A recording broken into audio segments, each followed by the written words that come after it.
Good morning students. तो last class में हमने क्या किया था? लास्ट क्लास में हमने ट्रिग्नोमेट्रिक आइडेंटिटीज के क्वेश्चंस किए थे। अब हम जो करने वाले हैं वो हम करने वाले हैं ट्रिग्नोमेट्रिक इक्वेशंस। तो ट्रिग्नोमेट्रिक इक्वेशंस में सबसे पहला चीज आप लोग को जो पढ़ना है वो पढ़ना है प्रिंसिपल सॉल्यूशन और जनरल सॉल्यूशन। अब आपको समझना पड़ेगा कि प्रिंसिपल सॉल्यूशन क्या होता है और जनरल सॉल्यूशन क्या होता है। तो सबसे पहले हम उसका कॉन्सेप्ट समझेंगे कि क्या होता है और ट्रिग्नोमेट्रिक इक्वेशंस क्या होते हैं, उसके बाद हम क्वेश्चंस करेंगे। तो सबसे पहले ट्रिग्नोमेट्रिक इक्वेशंस क्या है? एक इक्वेशन होगा जिसमें ट्रिग्नोमेट्रिक फंक्शंस होंगे, आप लोग को वहां पर एंगल निकालना होगा, मतलब एक्स की वैल्यू फाइंड करनी होगी। ठीक है, तो सबसे पहले समझना है प्रिंसिपल सॉल्यूशन क्या है और जनरल सॉल्यूशन क्या है। ध्यान से देखिए, अगर हम कहते हैं जैसे कि हमें पता है कि जैसे हम एक ट्रिग्नोमेट्रिक फंक्शन ले लेते हैं, जैसे साइन ले लेते हैं या फिर कॉस भी ले सकते हैं, कोई प्रॉब्लम नहीं है। तो साइन की वैल्यू और कॉस की जो वैल्यू है वो 2 पाई के इंटरवल में क्या होता है? रिपीट होता है। जैसे कि अगर आपसे बोला गया है साइन 0 डिग्री, तो साइन 0 डिग्री 0 होता है। अगर इसमें हम 2 पाई ऐड कर दें तो साइन 2 पाई भी क्या होगा? 0 होगा। साइन 4 पाई भी क्या होगा? 0 होगा। तो 2 पाई के इंटरवल में साइन और कॉस की वैल्यू क्या होती है? रिपीट होती है। टैन की वैल्यू क्या होती है? पाई में रिपीट होती है। हर एक पाई इंटरवल के बाद टैन की वैल्यू क्या होगी? रिपीट होगी। तो ये सब चीजें हैं कि साइन और कॉस की वैल्यू हर 2 पाई इंटरवल के बाद रिपीट होती है। टैन की वैल्यू क्या होती है? पाई के बाद रिपीट होती है। बाकी लोग भी रिपीट करते हैं। तो उसमें आपको समझना है, जैसे कि आपको बोला गया है, जैसे हम क्वाड्रेंट सबसे पहले ड्रॉ कर लेते हैं। एक हम क्या करते हैं? क्वाड्रेंट्स ड्रॉ करते हैं। अब क्या है कि एक क्वेश्चन हम लेते हैं, उस क्वेश्चन के बेसिस पे हम समझेंगे कि प्रिंसिपल सॉल्यूशन क्या होता है और जनरल सॉल्यूशन क्या होता है। ध्यान से देखिए,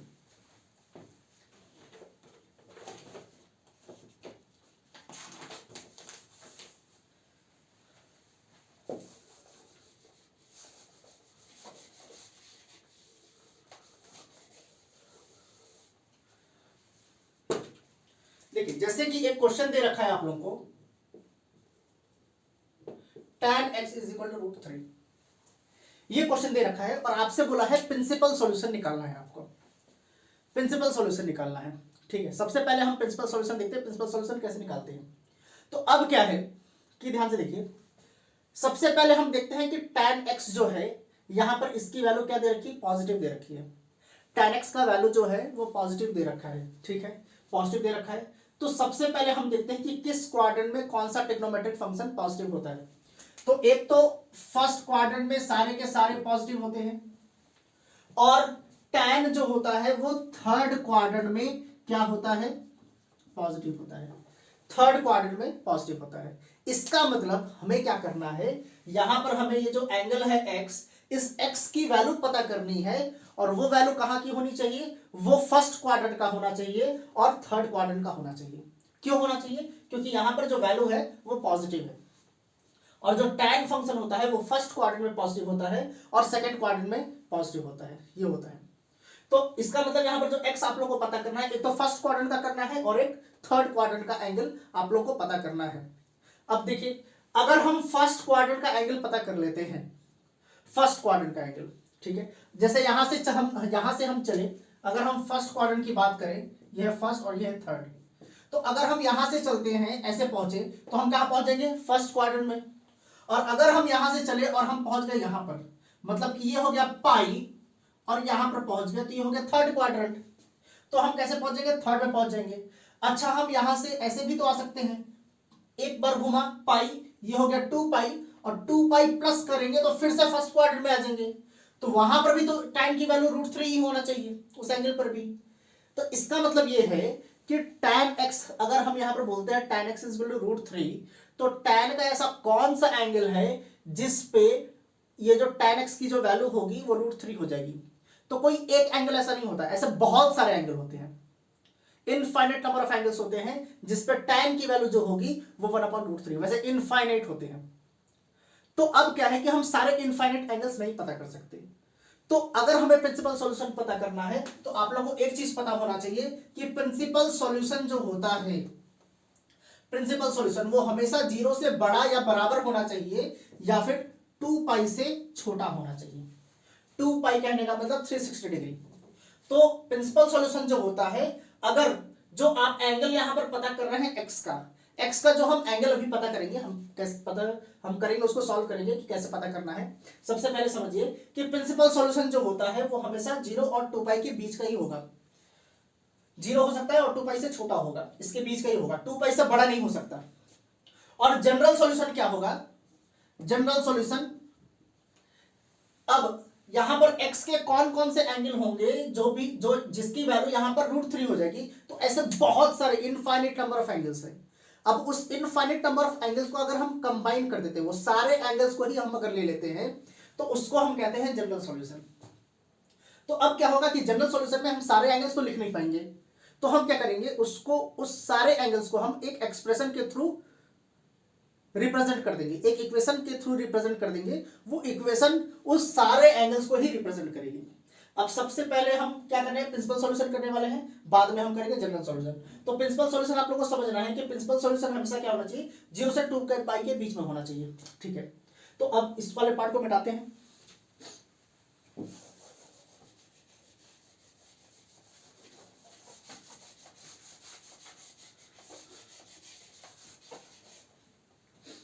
देखिए अब क्या करना है कि हमें tan x दे रखा है, तो x की वैल्यू हमें पता करनी है।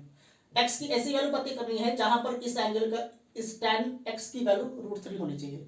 तो सबसे पहले तो हमें पता है कि x tan के किस एंगल पर √3 होता है, tan के किस एंगल पे, तो 60 डिग्री पे होता है। tan 60 डिग्री क्या होता है, √3। तो हम यहां लिख सकते हैं सबसे पहले v know tan x is equal to √3 के जगह पर हम लिख सकते हैं tan π/3। अब ये tan π/3 क्या है, π/3 कहने का मतलब 60 डिग्री, और tan 60 डिग्री √3 होता है। इसका मतलब √3 के जगह पर हम tan π/3 लिख सकते हैं। ठीक है, अब tan x is equal to tan π/3 हो गया, तो यहां से x इज इक्वल टू क्या हो जाएगा, π/3। Here x will be equal to क्या हो जाएगा, x जो हो जाएगा वो π/3 के बराबर हो जाएगा। ठीक है, अब x की वैल्यू अगर π/3 के बराबर हो गई, अब ये π/3 किस क्वाड्रेंट का एंगल है, 60 डिग्री। 60 डिग्री तो फर्स्ट क्वाड्रेंट में रहेगा ना। यहां से अगर हम चलते हैं, हमेशा positive direction of x axis से चलना है, यहां से चलना है और 60 डिग्री चलेगा तो हम फर्स्ट क्वाड्रेंट में रहेंगे। तो मतलब कि हमें फर्स्ट क्वाड्रेंट का एंगल मिल गया। ठीक है, अब हमें कहां का एंगल पता करना है, हमें थर्ड क्वाड्रेंट का एंगल पता करना है। अब हमें क्या करना है, ये जो एंगल है ये π/3 है, ये π/3 जो है इसको हमें कहां भेजना पड़ेगा, इसको हमें थर्ड क्वाड्रेंट में भेजना पड़ेगा। अब ध्यान से देखिएगा कि अगर हम इस एंगल को थर्ड क्वाड्रेंट में भेजते हैं तो कैसे भेजते हैं, ध्यान से देखिएगा। थर्ड, सबसे पहले अगर कोई भी एंगल है, जैसे यहां पर थीटा, ये क्या है, थीटा है, और थीटा को हम क्या कहते हैं, आर्ग्यूमेंट भी कहते हैं। क्या कहते हैं, या फिर इसको आर्ग्यूमेंट मत कहिए, एम्पलीट्यूड कह लीजिए। इस थीटा को हम क्या कहते हैं, एम्पलीट्यूड कहते हैं। तो अगर आप लोगों को प्रिंसिपल सॉल्यूशन पता करना है तो सबसे पहले आप लोगों को ये एम्पलीट्यूड पता करना पड़ेगा। इस थीटा को हम क्या कहते हैं, एम्पलीट्यूड भी कहते हैं। तो फर्स्ट क्वाड्रेंट के लिए जो थीटा है वो वैसा का वैसा ही रहेगा। और अगर इस एंगल को हमें सेकंड क्वाड्रेंट में भेजना है, कहां भेजना है, सेकंड क्वाड्रेंट में भेजना है, तो सेकंड क्वाड्रेंट में भेजने के लिए हमें करना पड़ेगा π-θ। इस एंगल को अगर सेकंड क्वाड्रेंट में भेजना है तो हमें करना पड़ेगा π-θ। और अगर इस एंगल को थर्ड क्वाड्रेंट में भेजना है तो यहां से हम यहां तक आएंगे, हो जाएगा पाई, और फिर यहां पर आ जाएंगे तो ये हो जाएगा π+θ। π+θ हो गया।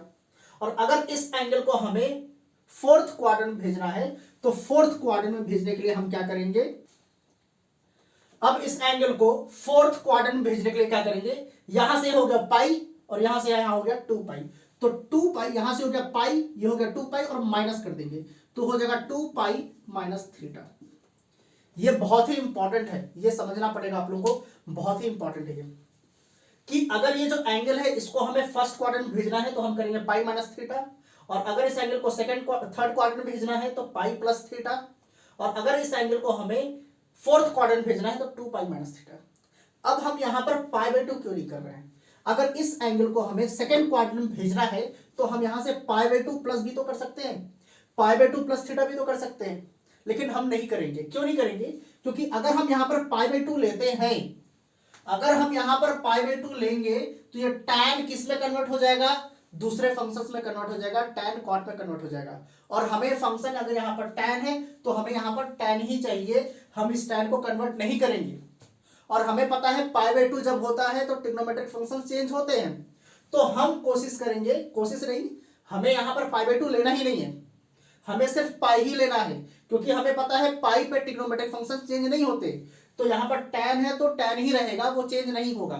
तो यहाँ पर हमेशा हमें क्या लेना है, पाई माइनस थीटा। अगर सेकंड क्वाड्रेंट में हमें भेजना है इस एंगल को, तो फर्स्ट क्वाड्रेंट का एंगल अगर सेकंड क्वाड्रेंट में भेजना है तो पाई माइनस थीटा करेंगे, थर्ड क्वाड्रेंट भेजना है तो पाई प्लस थीटा करेंगे, और फोर्थ क्वाड्रेंट भेजना है तो 1 पाई 2 पाई माइनस थीटा हमेशा आपको करना पड़ेगा।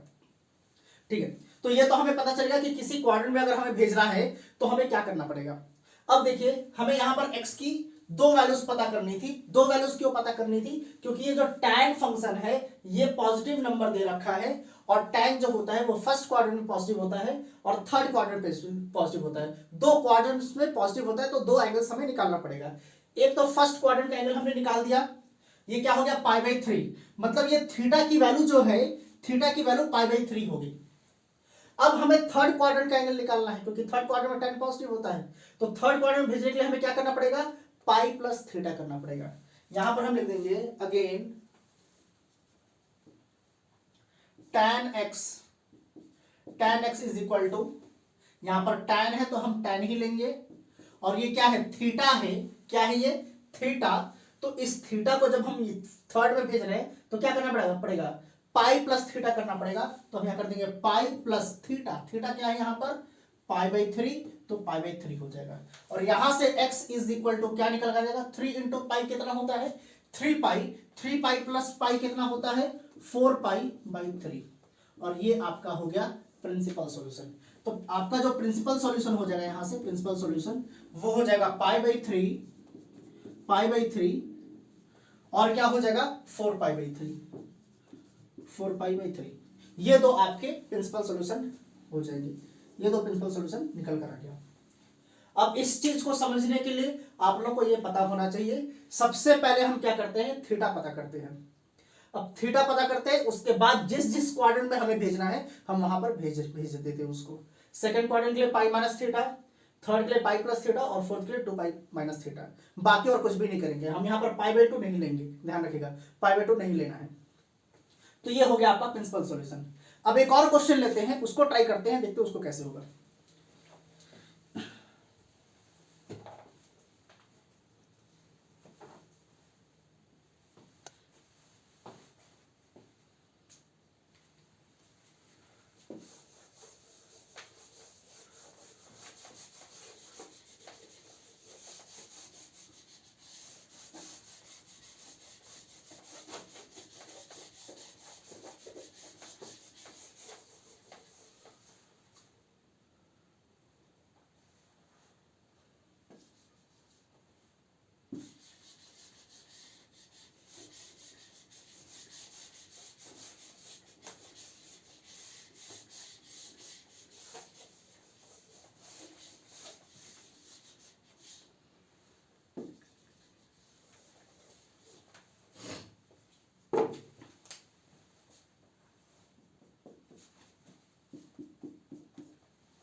देखिए एक क्वेश्चन और लेते हैं। एक क्वेश्चन दे रखा है,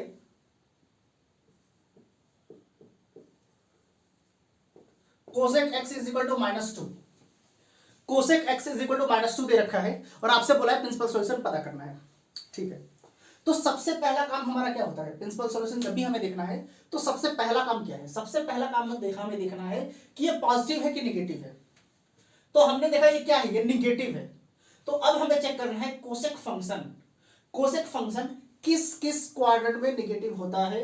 तो कोसेक फंक्शन जो होता है, एक तो थर्ड क्वाड्रेंट में निगेटिव होता है, ये फोर्थ क्वाड्रेंट है आपका, एक तो थर्ड क्वाड्रेंट में निगेटिव होता है और एक फोर्थ क्वाड्रेंट में निगेटिव होता है। इसका मतलब ये जो x की जो वैल्यू हमें पता करनी है, एक तो आपका थर्ड क्वाड्रेंट का होना चाहिए और एक आपका कहां का होना चाहिए, फोर्थ क्वाड्रेंट का होना चाहिए। मतलब कि ये दो क्वाड्रेंट्स के एंगल हमें पता करना है, क्योंकि कोसेक जो है फर्स्ट क्वाड्रेंट में तो पॉजिटिव ही होता है और सेकंड क्वाड्रेंट में साइन और कोसेक उसमें भी पॉजिटिव होता है। तो इन दोनों क्वाड्रेंट्स का एंगल हमें नहीं चाहिए, हमें क्या चाहिए, हमें थर्ड क्वाड्रेंट का एंगल चाहिए और हमें फोर्थ क्वाड्रेंट का एंगल चाहिए। ठीक है, तो चलिए पता करते हैं।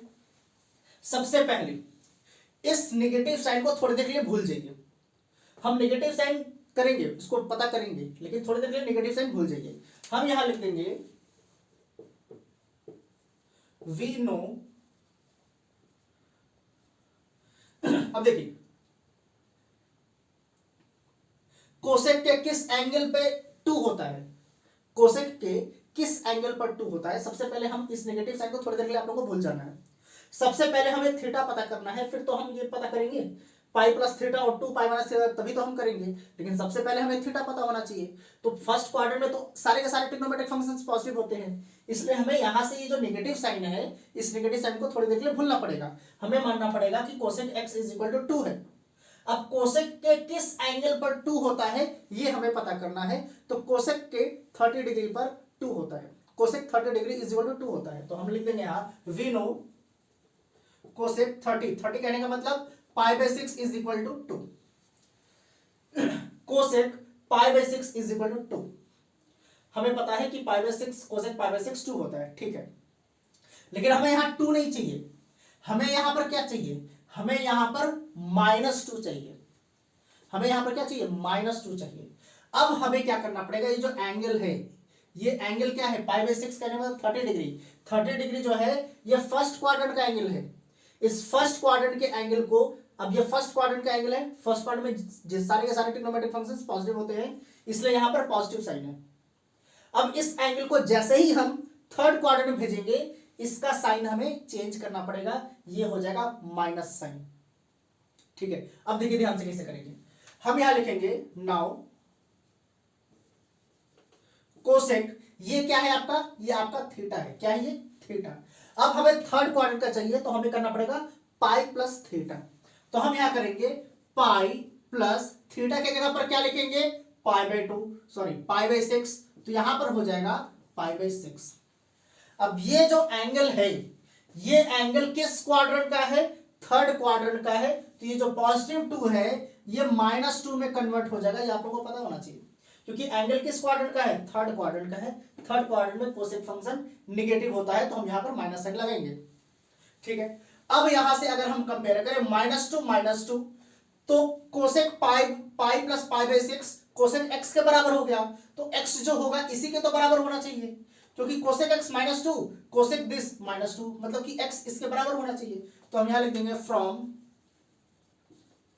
Here x is equal to क्या हो जाएगा, pi plus pi by 6, pi plus pi by 6, और यहां से x इज इक्वल टू, इसको सॉल्व करेंगे, 6 इंटू पाई कितना हो जाएगा, 6 पाई प्लस पाई कितना हो जाएगा, 7 पाई बाई 6। ये आपका पहला एंगल निकल कर आ गया थर्ड क्वाड्रेंट का एंगल निकल कर आ गया। ठीक है, अब हमें थर्ड क्वाड्रेंट का मिल गया, अब हमें फोर्थ क्वाड्रेंट का भी तो पता करना है। तो फोर्थ क्वाड्रेंट में भेजने के लिए हमें क्या करना पड़ता है, 2 पाई माइनस थीटा करना पड़ता है। तो हम यहां लिखेंगे अगेन कोसेक, अब थीटा क्या है यहां पर, थीटा आपका पाई बाय 6 है, और फोर्थ क्वाड्रेंट भेजने के लिए 2 पाई माइनस थीटा करते हैं, तो ये हो जाएगा 2 पाई माइनस थीटा। थीटा क्या है यहां पर, पाई बाय 6 है, तो हम यहां लिख देंगे पाई बाई 6, ये कर देंगे। और ये एंगल किस क्वाड्रेंट का है, ये एंगल फोर्थ क्वाड्रेंट का है, और फोर्थ क्वाड्रेंट में कोसेक की वैल्यू क्या होती है, निगेटिव होती है, तो ये +2 से क्या हो जाएगा, -2, ये हो जाएगा। ठीक है, अब यहां से कोसेक दिस, अगर कोसेक ये जो है -2 के बराबर है, और यहां पर cosec x is equal to -2 के बराबर है, इसका मतलब x की जो वैल्यू होनी चाहिए वो इसके बराबर होनी चाहिए। तो यहां लिख देंगे hence x is equal to क्या हो जाएगा, 2 पाई माइनस पाई बाई 6, ये हो जाएगा। और यहां से x की जो वैल्यू निकल कर आ जाएगी, इसको सॉल्व कर देंगे, 6 2 जा 12, ये हो जाएगा 12 पाई माइनस पाई कितना होता है, 11 पाई, तो ये हो जाएगा 11 पाई बाई 6। यहां से दूसरा एक्स का वैल्यू निकल कर आ गया। ये जो था थर्ड क्वाड्रेंट का एंगल था और ये जो एंगल है फोर्थ क्वाड्रेंट का है, और यही दो क्वाड्रेंट का एंगल हमें पता करना था। तो हम यहां लिख देंगे principal solution is equal to क्या हो जाएगा 7π/6 और यहां से क्या हो जाएगा 11π/6, 11π/6। तो ये आपका क्या हो जाएगा आंसर हो जाएगा।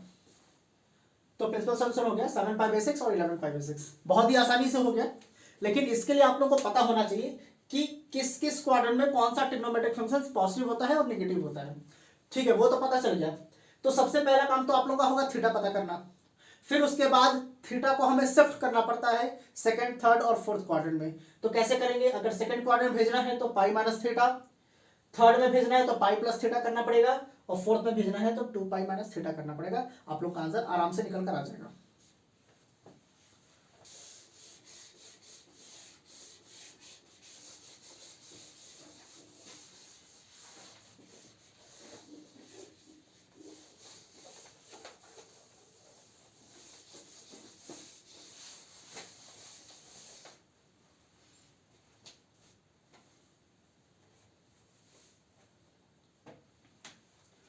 अब जनरल सॉल्यूशन के बारे में समझते हैं।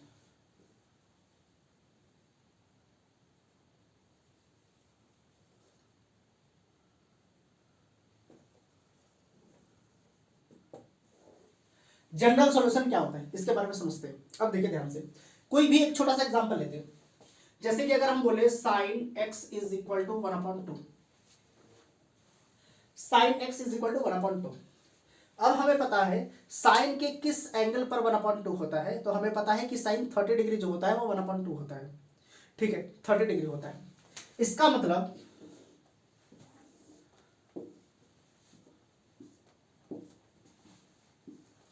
साइन 30 डिग्री, यहां से क्या हो जाएगा sine x is equal to, इसको हम लिख सकते हैं साइन 30 मतलब π/6, ये हम लिख सकते हैं। तो x की वैल्यू यहां से क्या हो जाएगी x इज इक्वल टू π/6, ये x की वैल्यू निकल कर आ गई, x की value π/6।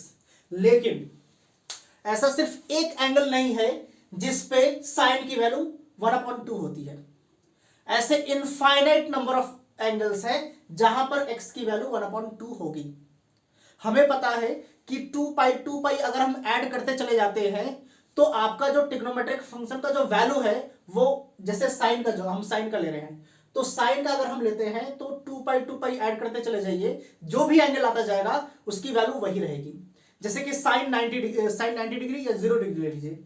Sign 0 degree, sign 0 degree 0 होता है। अब 0 में 2π ऐड कीजिए, साइन 2π वो भी 0 होगा, साइन 4π वो भी 0 होगा, साइन 6π वो भी 0 होगा, साइन 8π, 10π, 12π, 14π, ये सब के सब 0 होंगे।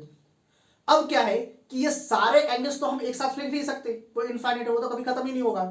तो उसको हम क्या करते हैं, एक एक्सप्रेशन से उसको डिनोट कर देते हैं, एक एक्सप्रेशन से रिप्रेजेंट कर देंगे, और हम लिखे वहां पर वो इक्वेशन जो होगा वो सारे एंगल्स को ही रिप्रेजेंट करेगा, सारे एंगल्स का ही सॉल्यूशन होगा वो। तो वो जो एंगल्स है, जो एक्सप्रेशन है, वो एक्सप्रेशन आप लोगों को पहले समझना है और उसके बाद उसको अच्छे से याद कर जाना है, क्योंकि हमेशा एक फॉर्म होगा, उस फॉर्म में जैसे ही आपका ट्रिग्नोमेट्रिक इक्वेशंस आएगा आप लोग डायरेक्ट वहां पर जनरल सॉल्यूशन लिख सकते हैं। तो पहला फॉर्म पढ़ते हैं।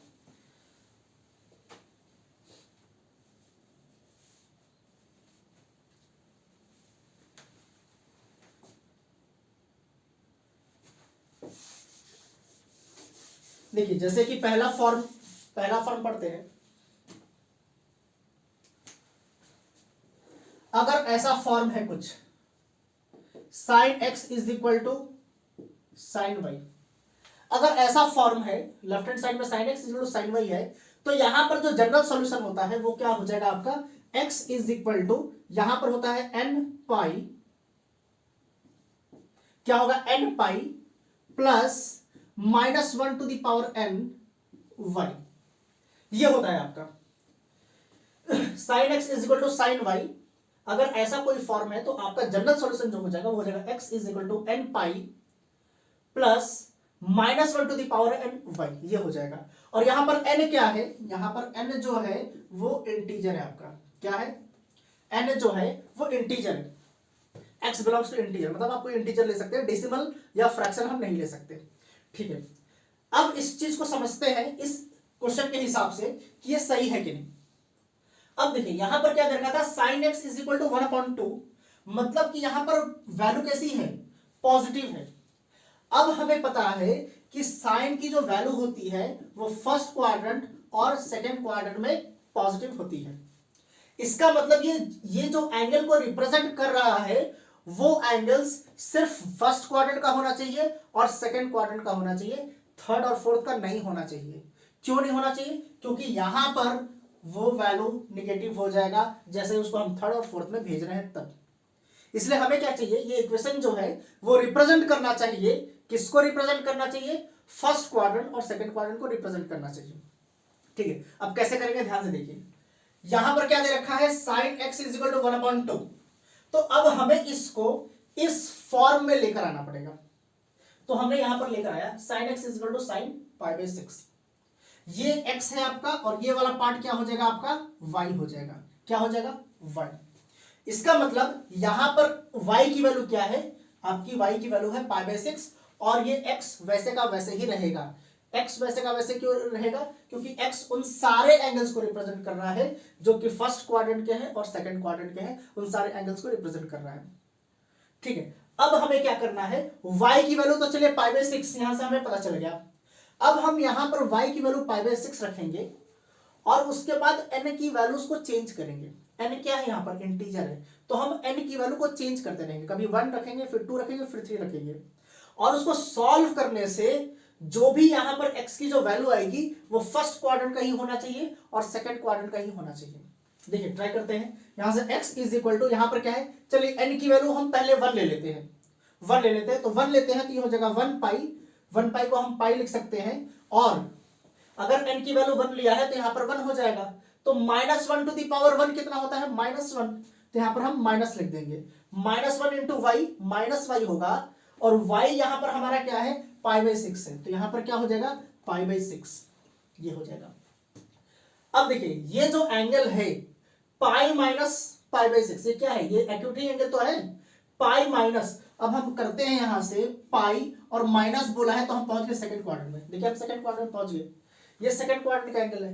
अब n की वैल्यू हम 2 लेकर देख लेते हैं, यहां पर n की वैल्यू 2 लेते हैं, तो x इज इक्वल टू, अगर 2 लेते हैं तो ये हो जाएगा 2 पाई, और यहां पर अगर 2 लेते हैं, ध्यान दीजिए, -1 टू द पावर 2, तो -1 का स्क्वायर जो होता है वो 1 ही होता है, तो 1 इंटू वाई की वैल्यू है पाई 6, तो 1 इंटू पाई 6 कितना हो जाएगा, पाई 6 ही होगा।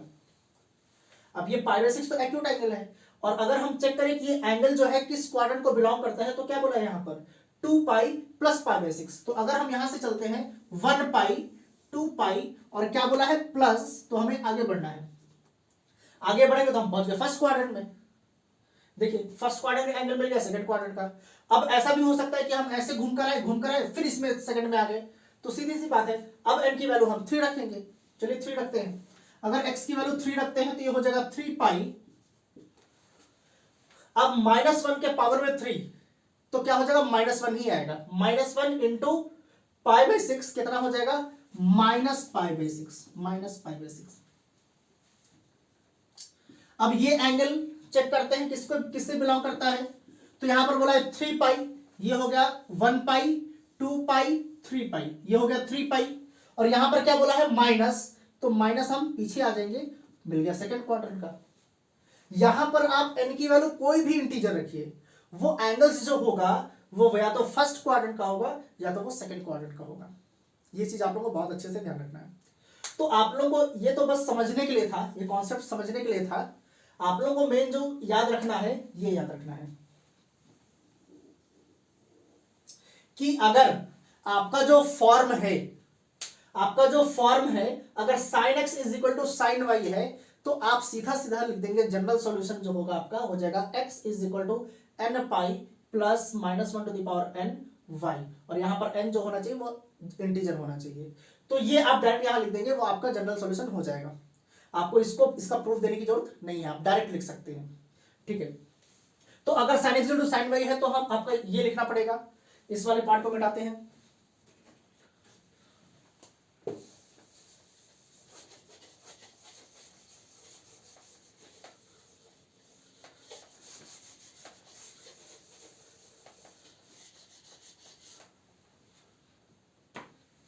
ठीक इसी तरीके से अगर आपको cos x is equal to cos y दे रखा है, क्या दे रखा है, sin x into sin y दे रखा है, तो ये वाला हम यूज करेंगे जनरल सॉल्यूशन। अगर cos x is equal to cos y है तब हम क्या यूज करेंगे, हम करेंगे x इज इक्वल टू, यहां पर होगा 2n पाई, यहां पर होगा प्लस माइनस y।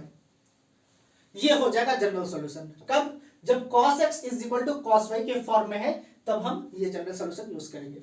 तीसरा एक और फॉर्म होता है, तीसरा होता है tan x is equal to tan y, ये इस फॉर्म में। अब यहां पर जनरल सॉल्यूशन आपको पता करना है, तो यहां पर जनरल सॉल्यूशन होता है x is equal to n pi plus y, ये हो जाएगा आपका, ये हो जाएगा।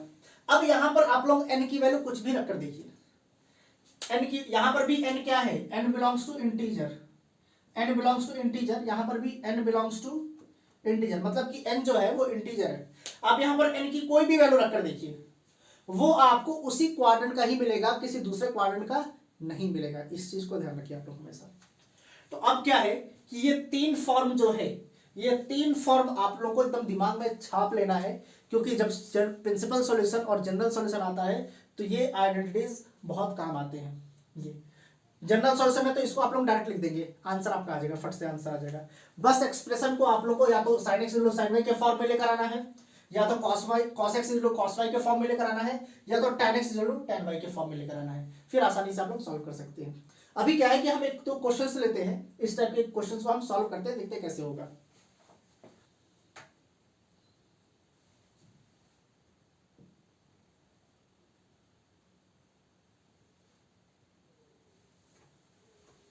देखिए क्वेश्चन दे रखा है, find the general solution of cos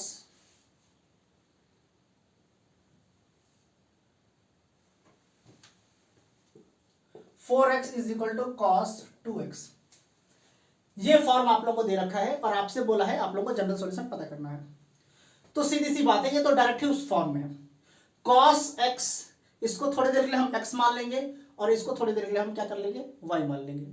ठीक है, चलिए अब इसको क्या किया, इसको x माना और इसको y माना, और हमें पता है कि अगर ऐसा कुछ है cos x is equal to cos y, तो आपका जनरल सॉल्यूशन जो होता है x is equal to 2n pi plus minus y होता है। ये आपका क्या होता है, जनरल सॉल्यूशन होता है। तो सीधी सी बात, यहां पर x के जगह पर क्या है, 4x है, तो x के जगह पर क्या रखेंगे, 4x रखेंगे, यहां लिख देंगे general solution 4x is equal to, यहां पर क्या हो जाएगा 2n पाई, हम डायरेक्ट लिख देंगे 2n पाई प्लस माइनस, अब y के जगह पर क्या है 2x है, तो यहां पर हम क्या लिख देंगे 2x लिख देंगे, यहां पर y के जगह पर हम क्या लिख देंगे 2x लिख देंगे, ये हो गया। ठीक है, अब यहां पर क्या होना चाहिए, x इज इक्वल टू होना चाहिए, यहां पर x नहीं होना चाहिए, सारे x को हम लेफ्ट हैंड साइड लेकर आएंगे। चलिए इसको हम इधर लेकर आते हैं, तो इसको अगर इधर लेकर आते हैं तो हो जाएगा 4x plus minus 2x is equal to 2n pi. अब देखिए प्लस को इधर लेकर आएंगे तो हो जाएगा माइनस, और माइनस को इधर लेकर आएंगे तो प्लस, तो इसको आप लोग ऐसे भी लिख सकते हैं, कोई प्रॉब्लम नहीं है, माइनस प्लस ऐसे भी लिख सकते हैं, कोई प्रॉब्लम नहीं है। यहाँ पर एक बार ये प्लस माइनस इधर आएगा तो हो जाएगा माइनस प्लस 2x, ये हो जाएगा। तो माइनस प्लस कहने का मतलब क्या है, माइनस प्लस कहने का मतलब ये है कि एक बार हमें माइनस लेना है और एक बार हमें क्या लेना है, प्लस लेना है। तो आप लोग प्लस माइनस लिखिए या माइनस प्लस, बात एक ही है, कोई प्रॉब्लम नहीं उसमें।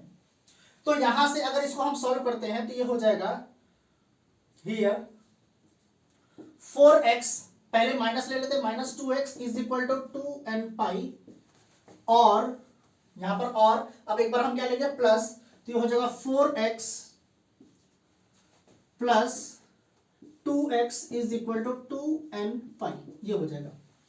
अब इसको हम सॉल्व करते हैं तो हो जाएगा 2x is equal to 2n pi, ये 2 कट जाएगा, यहां से x इज इक्वल टू क्या हो जाएगा n पाई, ये निकल कर आ गया, और यहां से हो जाएगा, और इसको सॉल्व करेंगे तो हो जाएगा 6x is equal to 2n pi, और यहां से x इज इक्वल टू क्या हो जाएगा 6 नीचे आ जाएगा तो हो जाएगा n पाई बाई 3। ये सेक्स नीचे आ जाएगा तो 2 से डिवाइड करेंगे तो हो जाएगा 1/3 और ये हो जाएगा n पाई। तो ये आपका क्या हो गया, ये आपका हो गया जनरल सॉल्यूशन। क्या हो गया, जनरल सॉल्यूशन। इसको बहुत ध्यान से रखना है, यहां पर और लिखना जरूरी है।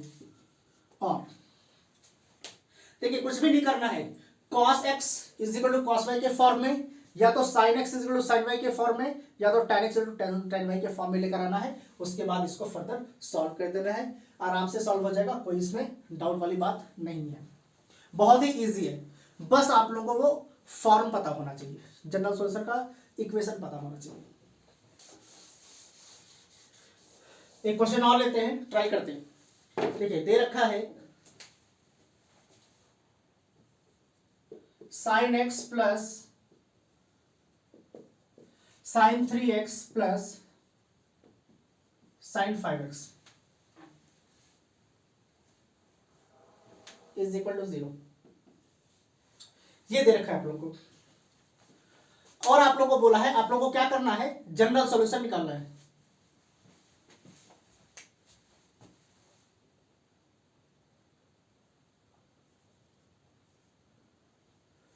आप लोगों को क्या निकालना है, जनरल सॉल्यूशन निकालना है। Find the general solution of sin x plus sin 3x plus sin 5x equal to 0। इसका आप लोगों को क्या निकालना है, जनरल सॉल्यूशन निकालना है। ठीक है, अब हमें पता है जनरल सॉल्यूशन में हमने 3 फॉर्म पढ़ा है, या तो sin x equal to sin y होना चाहिए, या तो cos x equal to cos y होना चाहिए, या तो tan x equal to tan y होना चाहिए। अब यहां पर हर जगह पर साइन है, तो हम क्या करेंगे, इसको हम लेकर आएंगे sin x equal to sin y के फॉर्म में, क्योंकि अभी वो उस फॉर्म में है नहीं। यहां पर हमें क्या यूज करना पड़ेगा, ट्रिग्नोमेट्रिक आइडेंटिटी यूज करनी पड़ेगी, फिर उसके बाद उसको हम sin x sin y के फॉर्म में हम लेकर आ पाएंगे। अभी तो ये उस फॉर्म में है ही नहीं। तो ध्यान से देखिए हम क्या करेंगे, हमें पता है यहां पर सबसे छोटा वाला नंबर 1x है, और यहां पर क्या है 5x। तो हम 1x और 5x की पेयरिंग करेंगे, 3x को थोड़ी देर के लिए हम साइड में कर देंगे, 3x को हम टच नहीं करेंगे। तो हम इसको लिख देंगे यहां पर, यहां से हो जाएगा sin x plus sin 5x, और यहां से हो जाएगा plus sin 3x is equal to 0। ये हो गया। अब यहां पर हम आइडेंटिटी यूज करेंगे, sin a plus sin b। sin a plus sin b क्या होता था, हमने पिछले क्लास में किया था। sin a plus sin b अगर दे रखा है तो इसकी आइडेंटिटी होती है 2 sin a plus b upon 2 cos a minus b upon 2। ये होता है sin a plus sin b की आइडेंटिटी। तो यहां पर वही वाला पार्ट हम यूज करेंगे, ये हो जाएगा sin a के जगह पर क्या है x है, तो हम यहां लिख देंगे x प्लस 5x अपॉन 2। अच्छा यहां पर 2 भी होता है, 2 फिर यहां पर होता है cos a माइनस b, तो a क्या है यहां पर x माइनस 5x अपॉन 2। ये हो जाएगा, और प्लस sin 3x है, तो sin 3x is equal to 0 अपने जगह पर, ये अपने जगह पर है। ठीक है, अब इसको थोड़ी देर के लिए सॉल्व करेंगे, ये हो जाएगा 2 sin, अच्छा x प्लस 5x कितना हो जाएगा 6x। 6x को जब हम 2 से डिवाइड करेंगे तो हो जाएगा 3x। ये हो गया, और यहां पर हो जाएगा cos, अब x माइनस 5x कितना होता है माइनस 4x, और माइनस 4x को जब हम 2 से डिवाइड करेंगे तो हो जाएगा माइनस 2x। तो हम यहां लिख देंगे माइनस 2x, और यहां पर पहले से क्या है sin 3x is equal to 0। ये ठीक है, ये हो गया। अब इसको अगर और सॉल्व करें यहां पर, तो ये हो जाएगा 2 sin 3x, और एक आइडेंटिटी हमने सीखी थी साइन ऑफ माइनस एक्स क्या होता था माइनस साइन एक्स, और कॉस ऑफ माइनस एक्स क्या होता था प्लस कॉस एक्स होता था। यहां पर माइनस साइन है तो कोई फर्क नहीं पड़ेगा, क्योंकि ये एंगल जो है फोर्थ क्वाड्रेंट का है, और फोर्थ क्वाड्रेंट में कॉस फंक्शन पॉजिटिव होता है, तो कॉस ऑफ माइनस 2x क्या हो जाएगा कॉस ऑफ 2x ही होगा। तो हम यहां पर लिख सकते हैं कॉस ऑफ 2x, और यहां से क्या हो गया sign 3x is equal to 0। ये हो गया। ठीक है, अब हमें दिख रहा है कि इस वाले टर्म में और इस वाले टर्म में क्या कॉमन है साइन 3x कॉमन है, तो हम साइन 3x कॉमन निकाल देते हैं। यहां से हो जाएगा साइन 3x, अगर हमने कॉमन निकाला तो क्या बच गया यहां से 2 इंटू कॉस 2x, और यहां पर क्या बच गया +1 इज इक्वल टू 0। ये आपका आ गया। अब हमें पता है कि अगर ये वाला टर्म और ये वाला टर्म मल्टीप्लाई होकर जीरो आ रहा है तो या तो ये वाला टर्म जीरो होना चाहिए या तो ये वाला टर्म जीरो होना चाहिए या तो दोनों ही जीरो हो सकते हैं, कोई प्रॉब्लम नहीं है। तो यहां पर हमें क्या लेना पड़ेगा, हियर हमें लिखना पड़ेगा sign 3x is equal to 0 और यहां से हो जाएगा 2 cos 2x plus 1 is equal to 0। ये दोनों को एक एक बार हमें क्या करना पड़ेगा, जीरो लेना पड़ेगा, ये हमें जीरो लेना पड़ेगा। ठीक है, इस वाले पार्ट को मिटाते हैं।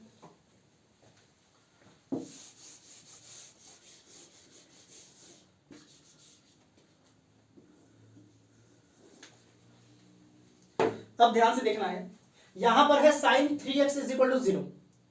अब sign 3x left hand side में तो है, हमें जनरल सॉल्यूशन ही तो पता करना है। अब जनरल सॉल्यूशन पता करना है तो sine x is equal to sine y होना चाहिए, मतलब राइट हैंड साइड में भी साइन होना चाहिए। तो यहां पर क्या हो जाएगा, sine 3x is equal to, अब जीरो के जगह पर, जीरो साइन के किस एंगल पर होता है, साइन के 0 डिग्री पर होता है, तो हम यहां लिख सकते हैं साइन 0 डिग्री। देखिए जीरो के जगह पर हम साइन 0 तो लिख सकते हैं क्योंकि साइन 0 क्या होता है, 0 ही होता है, तो हम लिख सकते हैं। अब ये वाला पार्ट क्या है, ये वाला पार्ट x है और ये वाला पार्ट क्या है, y है। ये वाला पार्ट x और ये वाला पार्ट क्या है, y। अब ये sine x is equal to sine y के फॉर्म में आ गया। तो अब हम यहां पर जनरल सॉल्यूशन पता कर सकते हैं। यहां पर जनरल सॉल्यूशन हो जाएगा, general solution x is equal to क्या होता था, x इज इक्वल टू यहां पर क्या होता था, n pi plus -1 to the power क्या हो जाएगा n, और यहां पर क्या होता था y। अब y की वैल्यू यहां पर क्या है, पहले इक्वेशन को ही लिख लेते हैं, y ये लिख दिया। ठीक है, अब यहां पर x की जगह पर क्या है 3x, तो x की जगह पर क्या आ जाएगा 3x is equal to n pi plus -1 to the power n, y की वैल्यू क्या है यहां पर 0, ये हो गया। तो यहां से हो जाएगा 3x is equal to n pi. अब ये वाला टर्म तो 0 ही हो जाएगा ना, n का वैल्यू कुछ भी रहे, 0 से मल्टीप्लाई हो तो 0 हो जाएगा, और यहां से हमें x की वैल्यू पता करनी थी, तो x इज इक्वल टू क्या हो जाएगा n पाई बाई 3। ये हमें जनरल सॉल्यूशन मिल गया। इस वाले का ये वाला भी तो टर्म है। अब ये वाला टर्म अगर हमें पता करना है तो चलिए इसको भी पता करते हैं। नाउ यहां लिख देंगे, now 2 cos 2x plus 1 is equal to 0। अब यहां से cos 2x हमें निकालना पड़ेगा, बाकी ये 1 और 2 को उधर भेजना पड़ेगा, क्योंकि cos है तो cos x is equal to cos y के फॉर्म में हम कोशिश करेंगे इसको लेकर आए। तो बाकी सब ये जो वैल्यूज है इसको उधर भेजना पड़ेगा। तो +1 अगर इधर जाएगा तो हो जाएगा -1, और ये 2 मल्टीप्लाई में है, ये आकर डिवाइड में चला जाएगा, तो ये हो जाएगा cos 2x is equal to -1/2। cos 2x is equal to -1/2, ये हो गया। अब एक चीज आप लोगों को ध्यान रखना है कि लेफ्ट हैंड साइड में हमें तो cos मिल गया, राइट हैंड साइड में भी तो cos होना चाहिए, तभी तो cos x is equal to cos y के फॉर्म में आएगा। अब यहां पर हमें क्या यूज करना पड़ेगा, जो अभी हमने प्रिंसिपल सॉल्यूशन पता किया था वो वाला टर्म यहां पर यूज करना पड़ेगा। मतलब कि हमें चेक करना पड़ेगा कि cos के किस एंगल पर -1/2 वैल्यू होता है। तो इस वाले पार्ट को मिटाते हैं।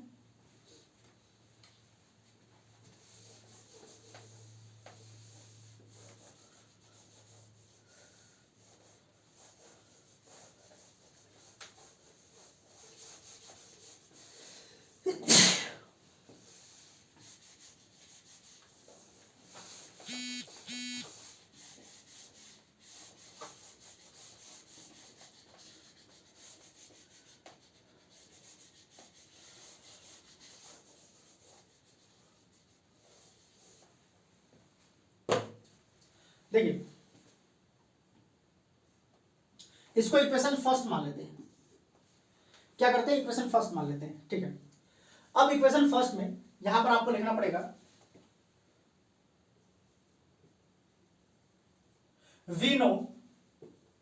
अब cos के किस एंगल पर 1/2 होता है, अभी हम माइनस साइन को थोड़ी देर के लिए भूल जाएंगे। cos के किस एंगल पर 1/2 होता है, तो cos 60 डिग्री जो होता है वो 1/2 होता है। तो हम यहां लिख सकते हैं cos 60 कहने का मतलब π/3 इज इक्वल टू 1/2। cos π/3 π/3 का मतलब 60 डिग्री और cos 60 डिग्री कितना होता है 1/2 होता है। ठीक है, ये हो गया। लेकिन हमें यहाँ 1/2 नहीं चाहिए, हमें क्या चाहिए यहाँ पर -1/2 चाहिए। अब हमें यहां पर देखना पड़ेगा कि कॉस किस किस क्वाड्रेंट में निगेटिव होता है। ये कॉस अभी पॉजिटिव है, इसको हमें निगेटिव बनाना है, तो कॉस किस किस क्वाड्रेंट में निगेटिव होता है। तो एक सेकंड हम क्या करेंगे, सेकंड क्वाड्रेंट का एंगल पता करेंगे। ये एंगल जो π/3 है ये किस क्वाड्रेंट का है, फर्स्ट क्वाड्रेंट का। अब π/3 को हम सेकंड क्वाड्रेंट में भेज देंगे तो हमें सेकंड क्वाड्रेंट का एंगल मिल जाएगा। और हमें पता है सेकंड क्वाड्रेंट में भेजने के लिए हम क्या करते हैं, π-θ करते हैं, π-θ। और थीटा क्या है यहाँ पर π/3 है। तो यहां लिख देंगे नाउ cos π-θ क्या है यहाँ पर π/3, तो π/3 इज इक्वल टू, अब ये एंगल कौन से क्वाड्रेंट का हो गया, pi minus π/3, pi minus second quadrant का हो गया। तो सेकेंड क्वाड्रेंट में ये जो वैल्यू हो जाएगी वो निगेटिव हो जाएगी। ये क्या हो जाएगा, निगेटिव हो जाएगा। ठीक है, अब हमें निगेटिव ही तो चाहिए था। अब इसको अगर सॉल्व करते हैं, cos 3 into pi 3 pi minus pi 2π/3 is equal to -1/2। इसका मतलब -1/2 के जगह पर हम cos 2π/3 हम लिख सकते हैं। तो इक्वेशन फर्स्ट में -1/2 के जगह पर हम क्या लिखेंगे, cos 2π/3 हम लिखेंगे। यहां लिख देंगे इन इक्वेशन फर्स्ट क्या है यहाँ पर cos 2x is equal to -1/2। तो -1/2 की जगह पर हम लिखेंगे cos 2π/3, हम ये लिख देंगे। अब ये किस फॉर्म में आ गया, cos x is equal to cos y के फॉर्म में आ गया। अब जनरल सॉल्यूशन से आराम से पता कर लेंगे हम। इसको मिटाते हैं,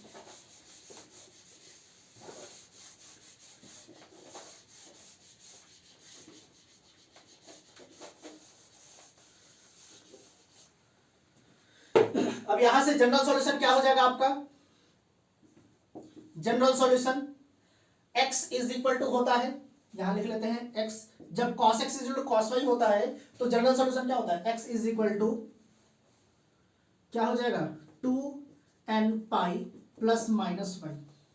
क्या होता है 2nπ प्लस माइनस y। तो यहां पर x के जगह पर क्या है 2x है, तो हम यहां लिख देंगे 2x is equal to 2nπ plus minus y।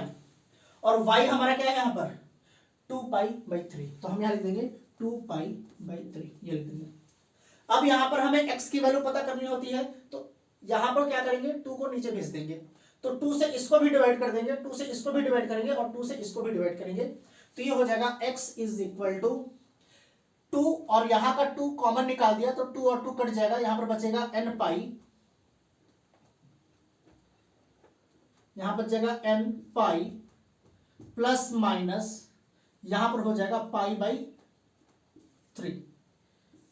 ये आपका जनरल सॉल्यूशन हो गया।